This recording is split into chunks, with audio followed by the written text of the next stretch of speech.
Hello छात्रों, आज आपकी मैट्रिक्स कंप्लीट हो गई। मैट्रिक्स के बाद अगला यूनिट है अपनी सारणिक।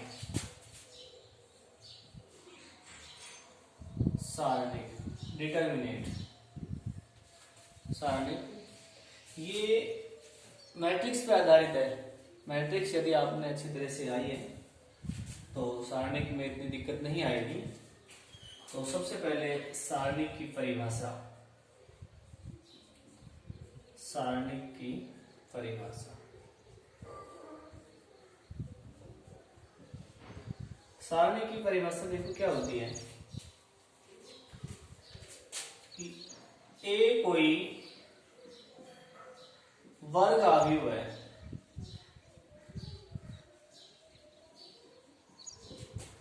तो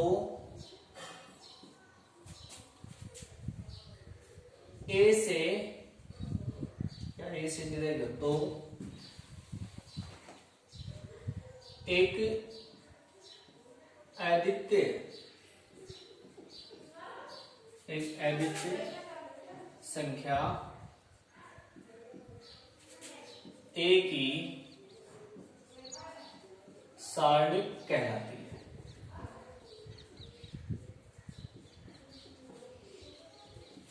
ठीक है, ए कोई वर्ग आव्यूह है। सबसे पहली बात तो वर्ग होना चाहिए। वर्ग आव्यूह है तो इससे संबंधित एक अद्वितीय संख्या है जो ए की क्या कहलाएगी, सारणिक कहलाएगी। यानी ए की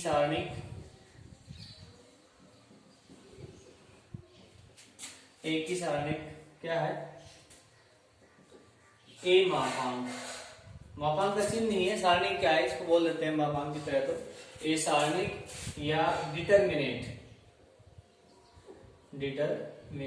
ए से निरूपित करते हैं। ठीक है, ए कोई वर्ग आव्यूह है तो वर्ग आव्यूह ए की सारणिक होगी ए सारणिक डिटर्मिनेंट ए। बी की होगी बी सारणिक या डिटर्मिनेंट बी। ठीक है, सारणी के बराबर। सारणी की मेन जो बात है इसमें ये एक संख्या होती है, एक संख्या होती है। और आव्यूह क्या होता है, आव्यूह एक क्रम होता है। आव्यूह का कोई मान नहीं होता है और सारणी का एक मान होता है। ठीक है, ए एक वर्ग आव्यूह है जो एक क्रम होता है। ए मापांक बोल दे या ये एक सारणी है। इसके बाद सारणी की परिभाषा के बाद कि भाई अपना पहला पॉइंट जो है ए है, वर्ग होना चाहिए। वर्ग मतलब पंक्ति स्तंभ बराबर होना चाहिए।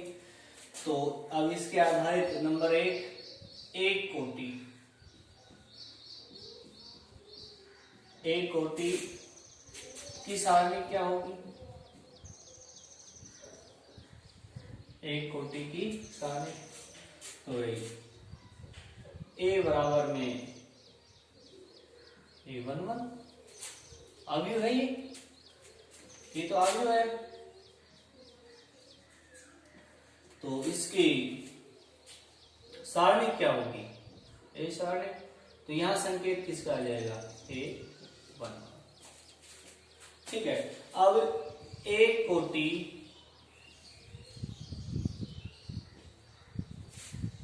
की सारणिक का मान वो अद्वितीय संख्या कौन सी है, उसका मान यही होगा A11। जो आप कहते हैं इसका मान A11 हो जाएगा। एग्जाम्पल ले हम, A है 5 तो A सारणी कितना आएगा, 5 सारणी, इसका मान 5 ही आएगा। A बराबर में -3 है तो A सारणी कितना आएगा, इसका मान -3 होगा। ये नहीं कि मापांक के प्लस हो जाएगा, ये संकेत सारणी का है। ठीक है, ये है एक कोटि की सारणिक। देखो सारणिक के मान को हम प्रसार या प्रसरण भी बोलते हैं, सार या प्रसरण। अब इसके बाद है दो कोटि की सारणिक का मान,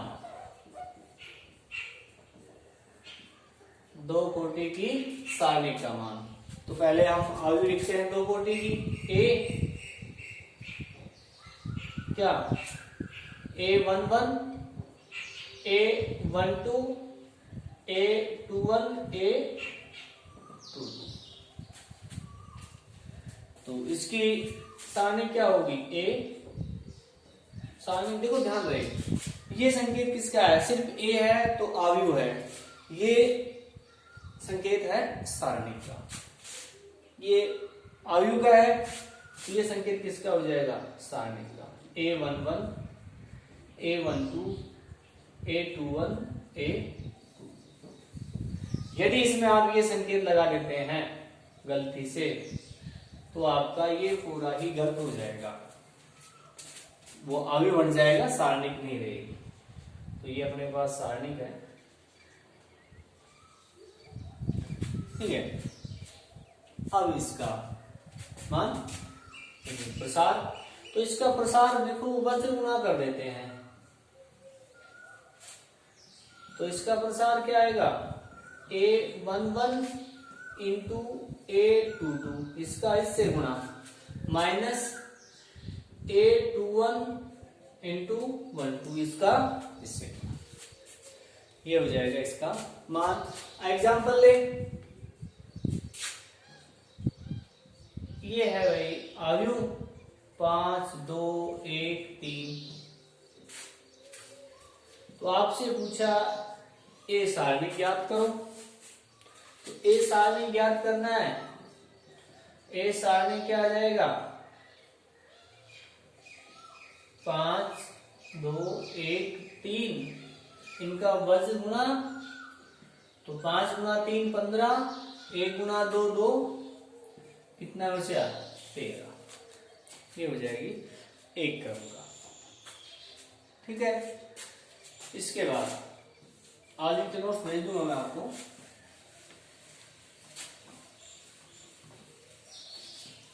इसके बाद है 3 कोटि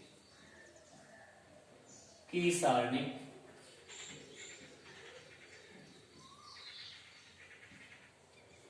का मान।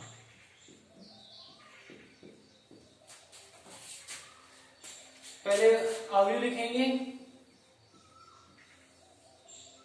A11, 12, A13,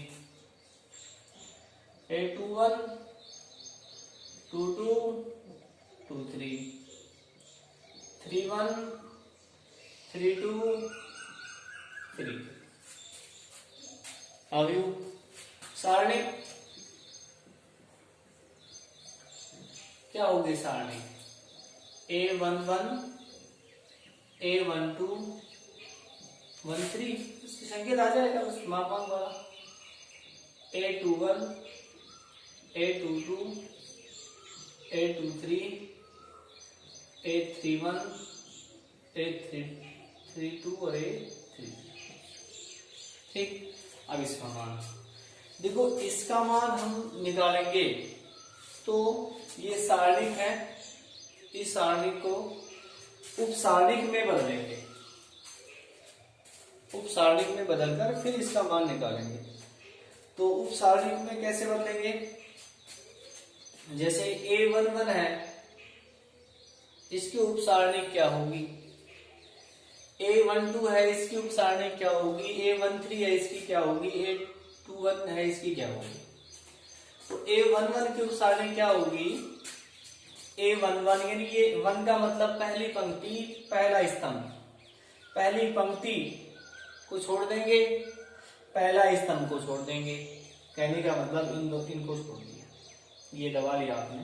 तो अब ये जो सारणिक बन रही है ये उप सारणिक है, किसकी? A11 की। ठीक है, तो मैंने क्या कहा, इसका मान निकालने के लिए पहले इसको उपसारणिक में बदलेंगे, उपसारणिक में बदलकर फिर मान निकालेंगे। दूसरी बात देखो, 3/3 सारणिक का मान हम 6 प्रकार से निकाल सकते हैं। 6 प्रकार में क्या क्या, R1 से, R2 से, R3 से, C1 से, C2 से, C3 से। R1 का मतलब R1 की उपसारणिक निकालकर, R2 का मतलब R2 की उपसारणिक निकालकर, R3 का मतलब R3 यानी तीसरी पंक्ति की उपसारणिक निकालकर, ऐसे ही C1 का मतलब पहले स्तंभ की उपसारणिक निकालकर। ठीक है, तो R1 की उपसारणिक, R2, R3 इन सभी से मान जो आएगा वो समान आएगा। हम सामान्यतः R1 का उपयोग करते हैं, या जिस पंक्ति स्तंभ में जीरो की संख्या ज्यादा हो उसका उपयोग करते हैं। ठीक है, तो एग्जाम्पल पे आएगा। तो पहले इसका प्रसार हम करते हैं R1 से भी, R1 से प्रसरण, इसका प्रसार। तो भाई R1 का पहला अवयव क्या है, A11, इसकी उपसारणी क्या है, A22, A23, A32, A33। ठीक है, यानी वो अवयव गुणा उसकी उपसारणिक। अब A12 की उपसारणिक क्या है, तो भाई इनको छोड़ेंगे, दबा लेंगे ना इनको, तो क्या आएगा, A21, 23, 31, 33।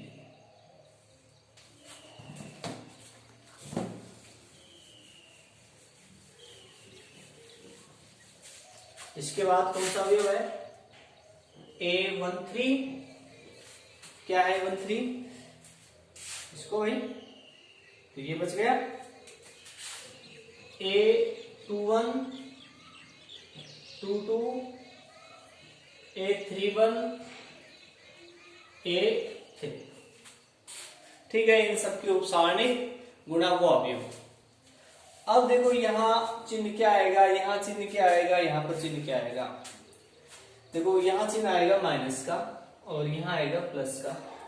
कैसे पहचान करेंगे हम कि यहां माइनस आएगा प्लस आएगा, तो देखो A11 है, कौन सी पंक्ति है, पहली, स्तंभ कौन सा है, पहला। इन दोनों को जोड़ करो, 1 + 1 कितना आएगा, 2। सम आ रहा है, सम है तो चिन्ह प्लस का। ये कौन से है भाई, पहली पंक्ति दूसरा स्तंभ, इनका जोड़ करो, 1 + 2 3, तो इसके लिए माइनस आएगा, इसके लिए प्लस आएगा, इसके लिए minus, plus minus, plus minus plus.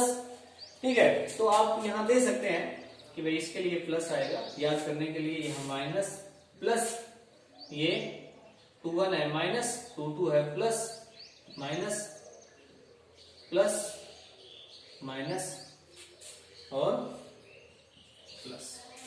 आप वैसे याद कर सकते हैं प्लस माइनस, या जो विकर्ण है, विकर्ण सारे प्लस के होते हैं, बाकी माइनस के।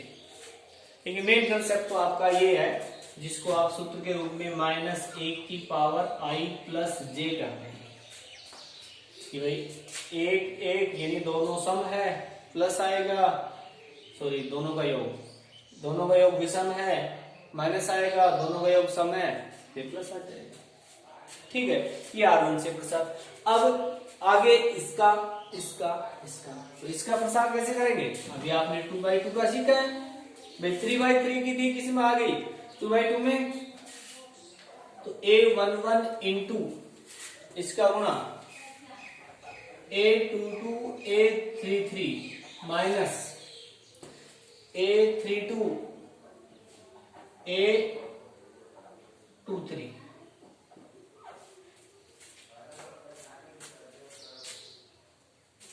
माइनस A12 A21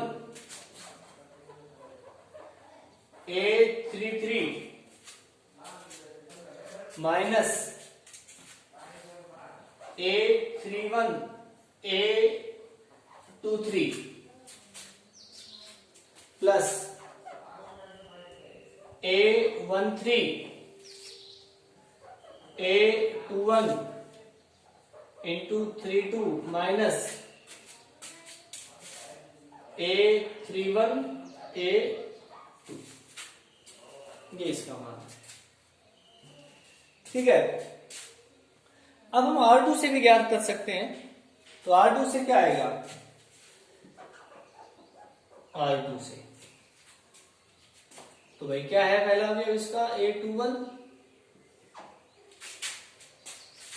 A21, इसको दबाओ इसको दबाओ इसको क्या बचा? ये इसके लिए ये इसके लिए ये, तो ये दो मान हम किसी निकाल सकते हैं, लेकिन सामान्यतः R1 से निकालते हैं।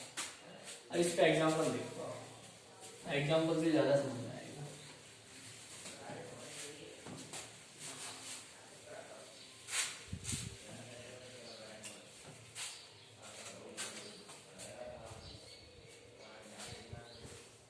Example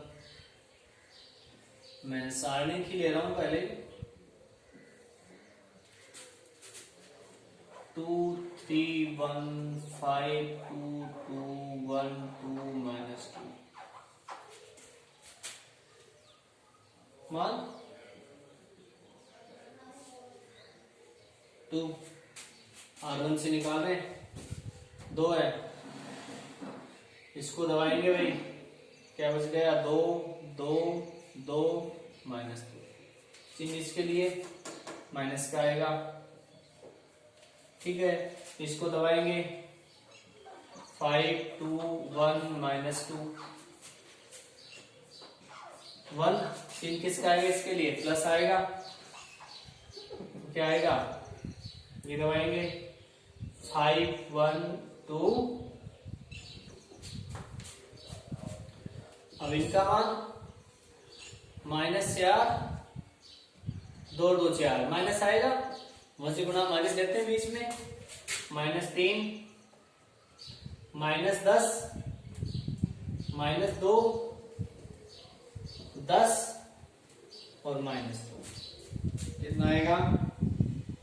2 multiply 8 minus 3 multiply minus 12 1 multiply 8 minus 16 plus 36 plus 8 minus 16 44,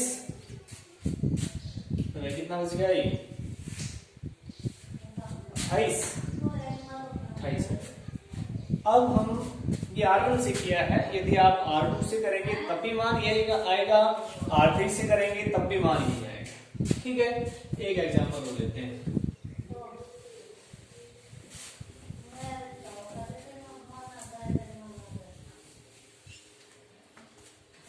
ये है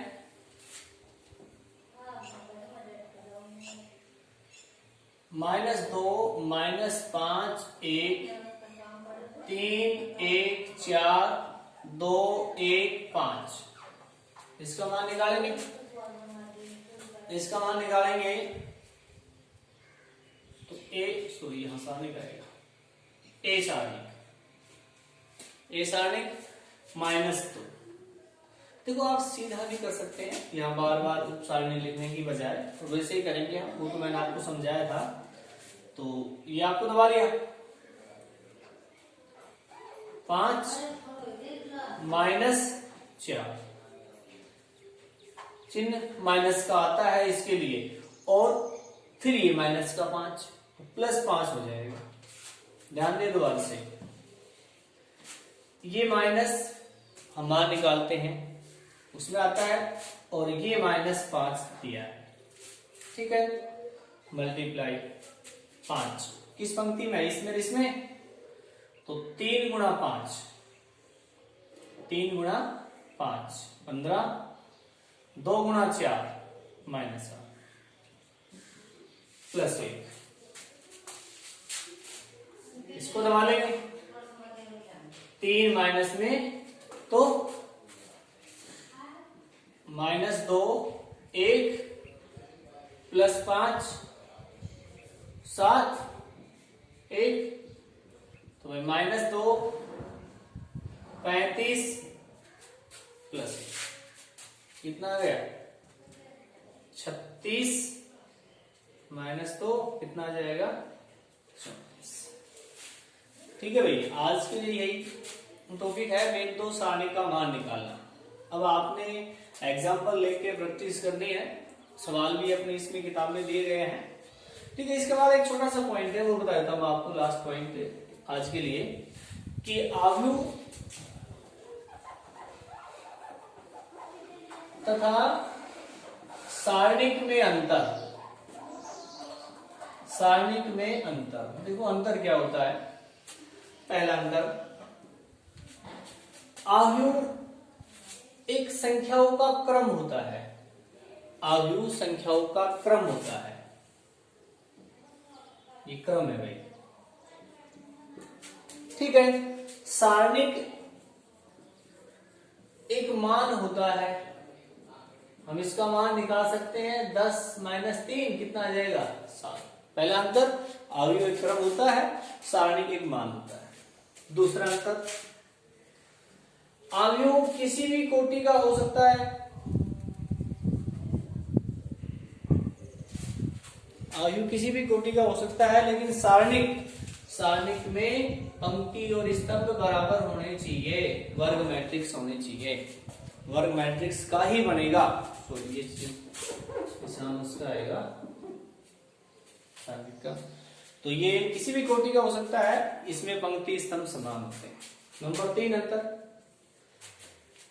आव्यूह में पंक्तियों को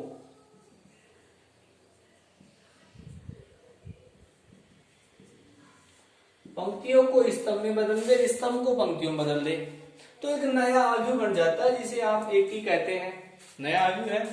लेकिन यदि इसमें पंक्तियों को स्तंभ में बदलेंगे, स्तंभ को पंक्तियों में बदलेंगे, तो सारणी के मान में कोई बदलाव नहीं होता है, मान वही आएगा। आगे पढ़ेंगे हम।